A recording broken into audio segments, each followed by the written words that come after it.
بہت وجاہت والے، بڑے جاہو حشم والے، بہت ہی عزتوں اور کرامت والے لوگ ہیں، ان کے ہاں بچہ پیدا ہوا ہے، چلو ان سے پوچھا جائے، وہاں سے معلوم کیا جائے، اگر ان کے بچے نے دودھ پی لیا ہوگا تو یقیناً چاند نہیں ہوا ہے، اور اگر دودھ نہیں پیا ہے تو یقیناً چاند ہو گیا۔ کچھ لوگ گئے، معلوم کیا، آپ کی والدہ ماجدہ نے ارشاد فرمایا کہ میرے بیٹے عبد القادر جیلانی نے سحری کے وقت سے لے کر اب تک دودھ نہیں پیا۔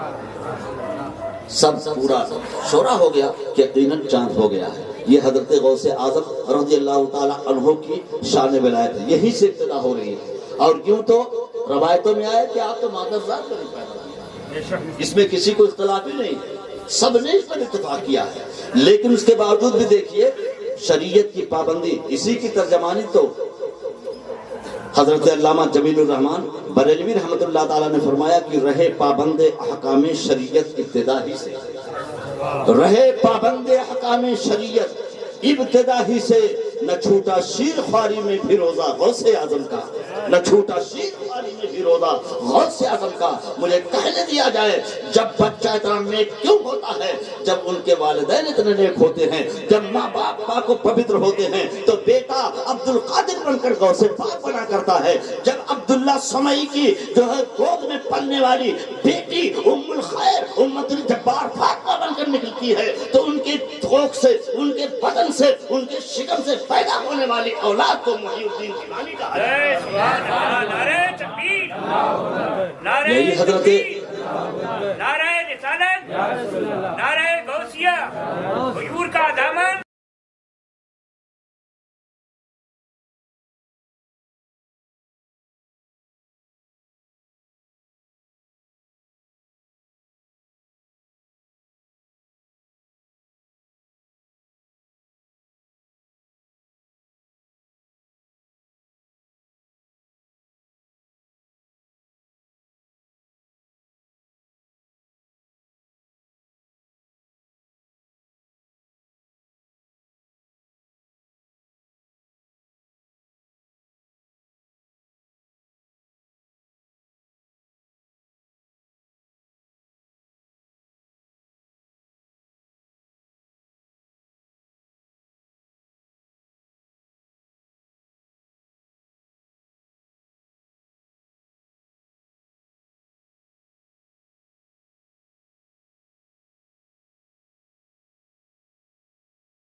تھے، خدمت خلق بھی کیا کرتے تھے، اور مخلوق خدا کی بڑی رعایت بھی کیا کرتے تھے، غضبناک بھی ہوتے تھے تو بڑے شفقت و محبت کا برتاؤ بھی پیش کیا کرتے تھے۔ یہی غوث سمدانی رضی اللہ تعالیٰ عنہ ہیں۔ جب آپ کے والد گرامی حضرت ابو موسیٰ صالح جنگی دوست رضی اللہ تعالیٰ عنہ کا وصال پرملال ہو گیا، آپ کا انتقال ہو گیا، ابھی چھوٹی سی عمر ہے، آپ اپنے نانا جان حضرت عبداللہ سمعی رضی اللہ تعالیٰ عنہ کی بارگاہ میں جا کر کے خانقاہ عبداللہ سمعی میں آپ اپنا جیون زندگان گزار رہے ہیں اور اپنے نانا کی معیت میں، اپنے نانا کی ہمرکابی میں، اپنے نانا کی خانقاہ میں آپ پل رہے ہیں، پرورش پا رہے ہیں، پروان چڑھ رہے ہیں، تربیت حاصل کر رہے ہیں۔ ایک دن کا واقعہ ہے، ایک عورت اپنے گود میں ایک بچے کو لے کر بلکتی ہوئی، روتی ہوئی، سسکتی ہوئی آئی اور خانقاہ عبداللہ سمائی میں گھس گئی اور عرض کرتی ہے بابا یہ میرا بیٹا ہے، میرے مرحوم شوہر کی آخری یادگار ہے، آخری نشانی ہے، سرکار یہ بیمار پڑ گیا تھا، میں آپ کی بارگاہ میں لے کر آنا چاہتی تھی اور لے کر آ رہی تھی، راستے میں اس نے دم توڑ دیا، اب میرا کوئی آگے پیچھے نہیں ہے، حضور اسے زندگی عطا فرما دیے۔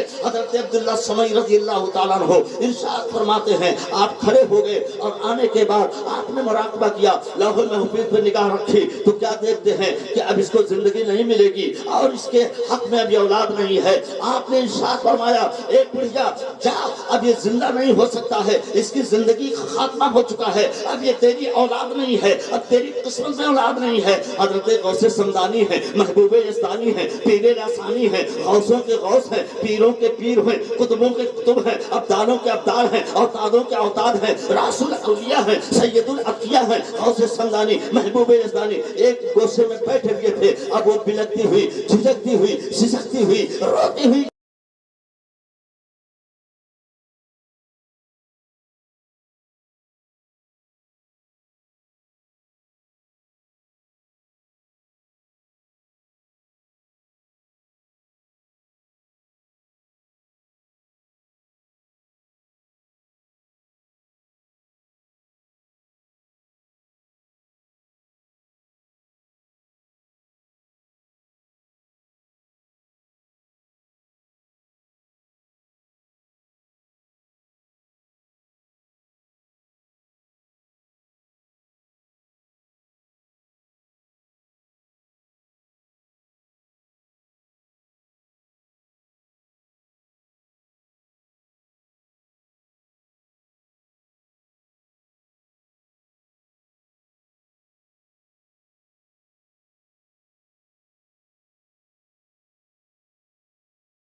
سمدانی کے نانا جان کا بیان ہے، حضرت عبداللہ سمعی رضی اللہ تعالیٰ عنہ بیان کرتے ہیں تو آپ سماعت فرما لیجیے، حالانکہ اپنے وقت بہت جید بزرگ تھے اور جب تک یہ غوث اعظم نہیں ہوئے تھے آپ جانتے ہو آپ کی ولایت کی توتی بولتی تھی شہر بغداد میں اور شہر گیلان میں اور عراق کے علاقے میں۔ آپ حضرت سیدنا عبداللہ سمعی رضی اللہ تعالیٰ عنہ کا اپنے واقعہ سماعت فرمایا ہے، لیکن برادران ملت اسلامیہ آج اگر ہمارے سامنے کوئی اپنے بیٹی کا عیب بیان کر دیتا ہے کہ میری بیٹی ذرا ٹیڑھا دیکھتی ہے تو ہر آدمی کہتا ہے میں نکاح میں نہیں لوں گا، میں اس سے شادی اپنے بیٹے کی نہیں کروں گا، لیکن عبداللہ سمعی نے کہا تھا یہ آنکھ کی اندھی ہے، زبان کی گونگی ہے، کان کی بہری ہے اور ہاتھوں سے وہ لنج ہے، پیروں سے وہ نگری ہے۔ یہ سب سننے کے بعد بھی حضرت غوث اعظم رضی اللہ تعالیٰ عنہ کے والد گرامی موسیٰ ابو صالح جنگی دوست رضی اللہ تعالیٰ عنہ وارضاہ نے قبول فرما لیا تھا اور انقلاب آنا تھا، کون یہ جانتا تھا، لیکن سب کچھ ایک جو ہے خطا ہوئی تھی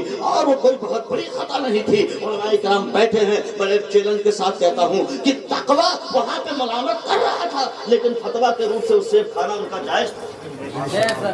فتویٰ کہتا ہے کہ جب بھوک کا ایسا عالم ہو اور اس سیب کا کوئی پتہ لتا بھی نہیں تھا کہ کہاں سے بہتا ہوا آ رہا ہے، اتنا بڑا دریائے دجلہ تھا، اس میں کس کو اندازہ ہو سکتا ہے کہ یہ کہاں سے بہتا ہوا آ رہا ہے، لیکن اس کے باوجود بھی جب آپ کے تقوی نے آپ کو ملامت کیا تو آپ گئے اور اس کی پاداش میں آپ کو کیسی کیسی سزا دی گئی، لیکن سزا نہیں تھی، یہ جزا تھی، یہ صلہ تھا اور اللہ والوں کا ایسا ہی امتحان دیا۔ تھا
ان کی شان یہ تھی کہ غنی ابن غنی، دھنی ابن دھنی، سخی ابن سخی ہے۔ سرکار غوث اعظم رضی اللہ تعالیٰ عنہ کی در دولت پہ ایک سائل آیا اور اس نے کچھ مانگا، سوال کیا۔ آپ کی والدہ مکرمہ تنہ تنہا گھر میں تھی۔ حضرت سیدنا سرکار غوث اعظم رضی اللہ تعالیٰ عنہ کی والدہ کو تنہا دیکھ کر کے گھر میں گھس گیا، اور گھر میں گھستے ہی جب اس نے اس بے باکی سے، جن کے گھر کی شان یہ ہے کہ بے اجازت ان کے گھر جبریل بھی آتے نہیں، بے اجازت ان کے گھر جبریل بھی آتے نہیں، قدر والے جانتے ہیں قدر و شان اہل بیت، ان کے گھر میں بغیر اجازت کے، جن کے نظروں کو کسی دنیا کی نظر نے نہ دیکھا ہو، جن کی حیا کا یہ علم ہو، اور اس میں بے پردہ جا کر کے بے پردہ کی کر رہا ہے سرکار غوث اعظم کی والدہ مکرمہ کے ساتھ۔ تو اتنے میں کیا ہوا، اللہ کا غضب نازل ہوا اور ایک شیر نمودار ہوا، اور شیر نمودار ہوتے ہی ایک ایسی چیخ مارا، اور نہ دیکھا اور نہ دیکھا تا سائل کے پیٹ کو دو حصوں میں تقسیم کر دیا، چاک کر دیا۔ آپ جانتے ہیں وہ شیر کون تھا، وہ شیر کہاں سے آیا تھا؟ اللہ رب العزت نے غوث اعظم رضی اللہ تعالیٰ عنہ کو شیر بنا کر کے اپنے گھر میں اپنے ماں کی عزت و آبرو کی حفاظت کے لیے وہ بنا دیا، حالانکہ اس وقت آپ شکم لیکن اللہ کی قدرت دیکھیے کہ اللہ جسے چاہے نوازتے ہیں۔ تو ہم اور اب کون ہوتے ہیں کسی کے اوپر کیچڑ اچھالنے والے؟ ہماری دعا ہے کہ مولا قدیر و بصیر ہم کو آپ کو سیرت غوث اعظم پر، اسوہ غوث اعظم پر عمل کرنے کی توفیق عطا فرمائے۔ سرکار غوث اعظم کے بتائے ہوئے تعلیمات پر